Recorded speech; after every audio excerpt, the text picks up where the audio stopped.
Air India के पास हलाल certification नहीं। ये वीडियो आपने भी देखा होगा। 1 साल पहले ही एयर इंडिया ने हलाल सर्टिफिकेट लेना बंद कर दिया।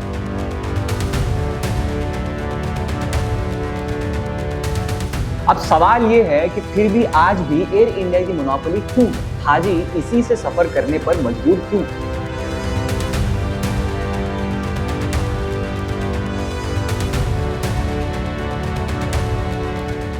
इंडिया से हर साल हज जाने वालों की संख्या सऊदी अरेबिया से इंडिया का एनुअल हज कोटा फिक्स्ड होता है और 2026 के लिए ये कोटा 1,75,025 हाजियों का था।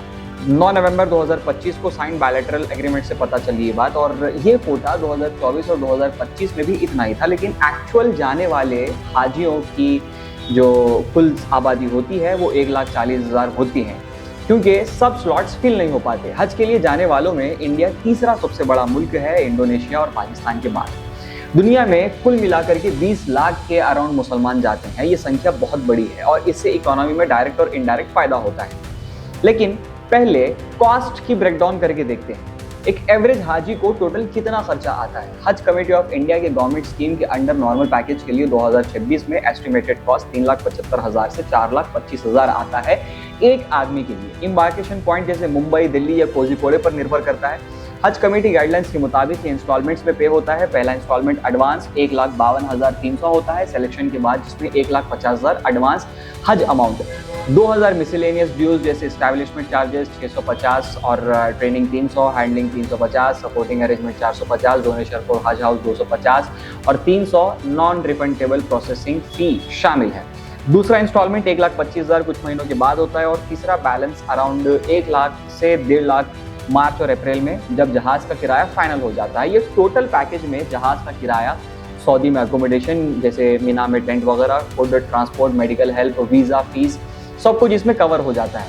खर्चा जैसे कुर्बानी 10,000 से 15,000 और पर्सनल शॉपिंग अलग से। प्राइवेट ऑपरेटर्स के पैकेजेस ज़्यादा महंगे होते हैं, 5,50,000 से 12 लाख तक बेटर हॉस्टल्स और फैसिलिटीज़ मिल जाती है। मगर पहले तो जो लोग जाते हैं वो निदामत में जाते हैं, वहाँ सहूलतें मिलें या ना मिलें इससे कोई फ़र्क नहीं पड़ता। पहले 2018 तक हज सब्सिडी था जहाज़ के किराए पर डिस्काउंट के रूप में, लेकिन सुप्रीम कोर्ट के ऑर्डर से 2022 तक ख़त्म हो गया। अब हाजी पूरी कीमत अदा करते हैं। अब असली इंटरेस्टिंग पार्ट पर आते हैं।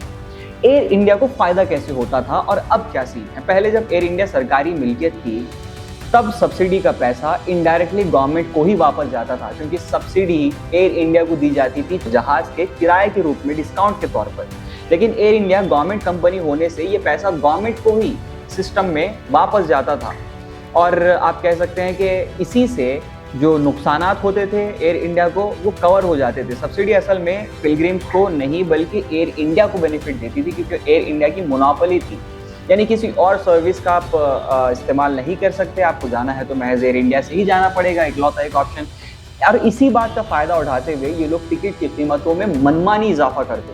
नॉर्मल किराया 26,000 से 32,000, तो उसकी जगह पर ये लोग 65,000 से 1 लाख तक। इकोनॉमिक टाइम्स की पुरानी रिपोर्ट से पता चलता है कि 2002 में एयर इंडिया ने हज फ्लाइट से 200 करोड़ का मुनाफा हासिल किया था। और पता है आपको हाजियों की तादाद कितनी थी? मात्र 59,000।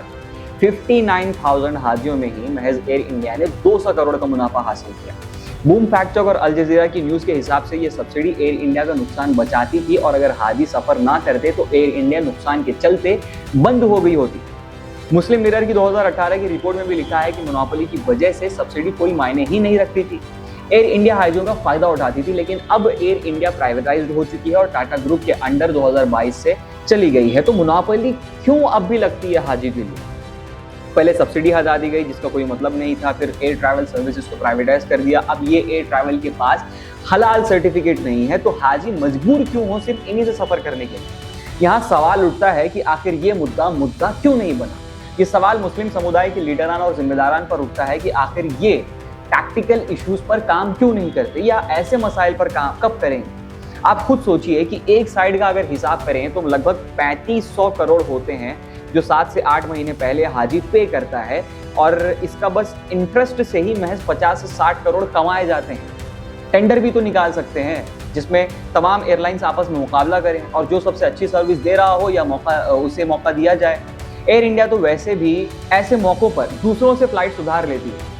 जो मुसलमान अहलकार कमेटी में बैठे हुए हैं हज कमेटी में, वो ये चीज़ें मैंडेटरी क्यों नहीं करते कि जिसके पास टेंडर होगा वो हलाल सर्टिफिकेट लाजमी ले। हज एक ऐसी चीज़ है जहां आप चाह कर भी हराम पैसा नहीं लगा सकते। सोचिए वो मेहनत का पैसा जो मुसलमान जिंदगी भर पाई पाई जोड़कर अपना पेट काट के धूप में पेशानी जला के बचाता है, उसके बाद भी उसकी वो बुनियादी सहूलतें उसे क्यों नहीं मिलती जो उसे मिलनी चाहिए।